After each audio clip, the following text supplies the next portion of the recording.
Hi, hello, வணக்கம். நான் doctor Hema, yoga மற்றும் இயற்கை மருத்துவர். ரம்ஜான் நோன்பு அப்படின்னு சொல்லும்போதே நம்ம ஞாபகத்துக்கு வர்றது ஃபாஸ்டிங், ஃபீஸ்டிங்.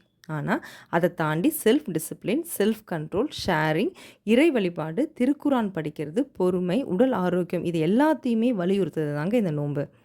ரம்ஜான் நோம்பில் இன்னொரு பாப்புலரான ஒரு விஷயம் இருக்குது. அதுதான் நோன்பு கஞ்சி.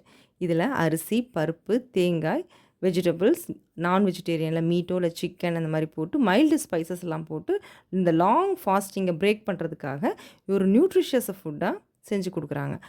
இதை அவங்க மட்டும் இல்லை, நம்ம யார் போனாலுமே கொடுப்பாங்க. இந்த வீடியோவில் நோன்பு இருக்கிறவங்களுக்கு ஒரு அட்வைஸ். ஃபாஸ்டிங் முடிக்கும்போது ஒரு சத்து நிறைஞ்ச உணவை, அதாவது தண்ணி குடிச்சிட்டு ஒரு டேட்ஸோ, ஊற வச்ச நட்ஸு, இனிப்பு குறைவான பழங்கள், நோன்பு கஞ்சி இப்படி எடுத்துக்கங்க.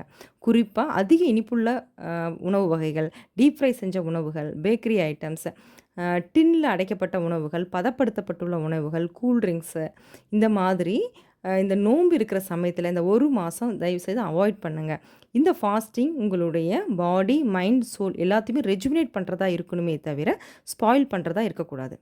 இந்த வீடியோ உங்களுக்கு ரொம்ப யூஸ்ஃபுல்லாக இருந்திருக்கும்னு நினைக்கிறேன். நாளைக்கு ஒரு புது வீடியோவோட உங்களை மீட் பண்ணுறேன். தேங்க்யூ. பாய்.